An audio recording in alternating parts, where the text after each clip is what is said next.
he's also quite a versatile player, I believe, Harry. Well, he is. He can play right back.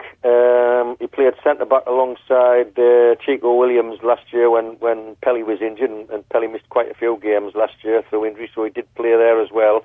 He can actually play left back, and he can actually play in the middle of the park as a holding midfield player. He's a good footballer.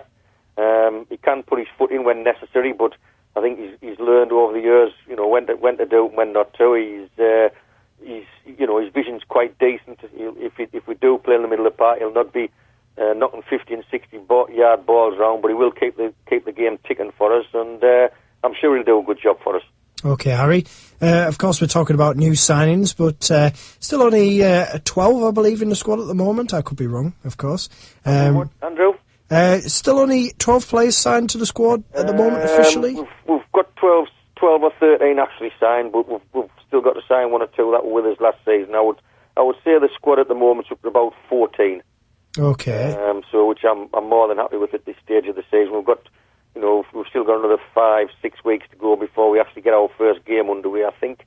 So there's loads of time, and what we don't want to be doing is we don't want to be signing players at this stage of the season what we're not unsure of, and then in another 3 to 4 weeks when a player comes available, which I'm sure they will be, having to turn back to a player and say, look, we've made a mistake and this one's become available and we're going to bring this lad in and obviously we kind of keep you. So we're being a little bit conservative at the minute with what we're trying to do. Okay, Harry, are you still looking for any particular players in any certain positions? I think we've still got to be looking for another striker. We've got a young lad.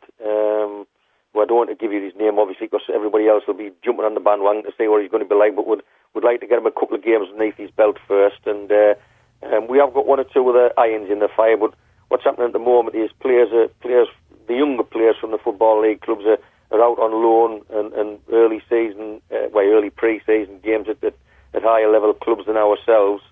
Obviously, I'm monitoring the situation to see how they go, and as soon as or if the circumstances arise where the player isn't kept on by the club, then obviously I've spoken to one or two and said, look, if you don't get kept on, give us first chance, and at the minute that's the way we're looking at it. So there's loads of things happening, but at the minute there's nothing permanent. Okay, Harry, you mentioned looking for another forward. Are there any other areas of the pitch that you're looking to strengthen? Well, I think middle of the park as well. If we could start with a squad of 17 and probably get another striker, another midfield, somebody on the left-hand side of the middle of the park, I would think, and probably another, even Andy McWilliams, even if it would get another basically left-footed left back in. Yeah. Obviously, Andy did very well for us last season, and he's unsure what's going to happen at York. I've spoken to him during the summer a couple of times and kept in touch with him, and spoke to Martin at York City, and I think at the end of the day, if Martin manages to, add to that position for his own club at York, I'm sure we'll get a chance of getting him back again. Fixture details, match reports, interviews and club news. the unofficial fans forum. Find them all on the Whitby Town Club website at www.whitby-town.com. Your site for everything Whitby Town. Also, I got a question in from Mackham, Harry. Mm-hmm. He says, while most fans will know the signings made at the moment, have you any players coming in who we're not familiar with? We could have. We could have. We've got a couple of 2 or 3 local lads training with us,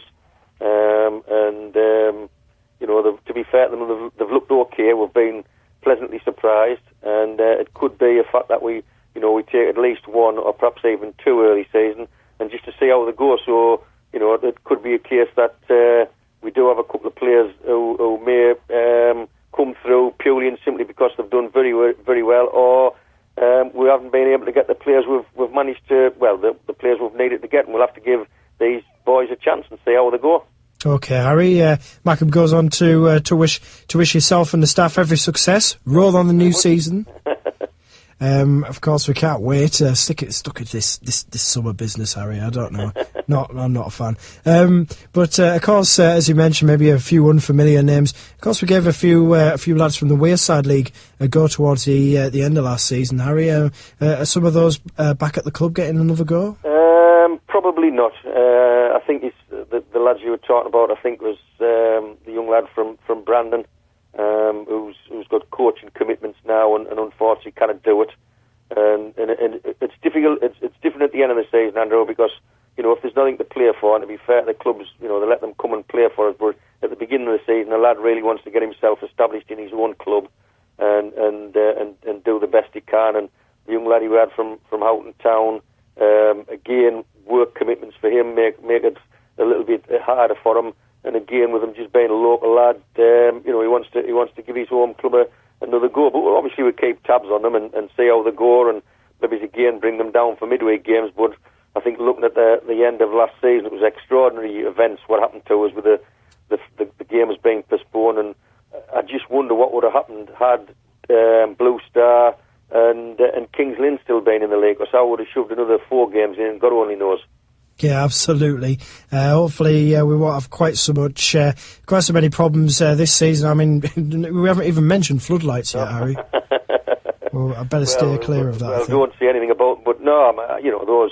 I've been in football for far too long now, and I've never known anything as bad as what last season was, and I'm sure it'll not happen again.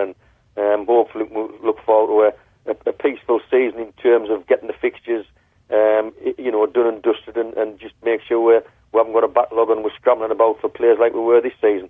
Absolutely, Harry. Are there any fixtures in particular you're looking forward to this season? Well, I look forward to every game, Andrew. I must admit, I think once you start and pick and choose your fixtures, then the enthusiasm for the game's gone. And like you say, the FA Cup ties, I always like to go down and watch the opposition and do your homework on them. And I think you get a bit particular pleasure when you do your homework on teams, whether it be the FA Cup or the league, and you change your team round, or you do things what they're not expecting and it comes to fruition and you get a result. But no, I think you look forward to every game of football, because when the day comes and you wake up on a Saturday or a Tuesday and you're not looking forward to it, then it's the time to throw your cap in and say, right, that's it, I've done my stint and away I go. But at the minute I still enjoy going, watching, being involved with it all without training tonight, which it's a bit wet at the minute, but we'll still have a laugh and a giggle and enjoy it, and that's the way it should be.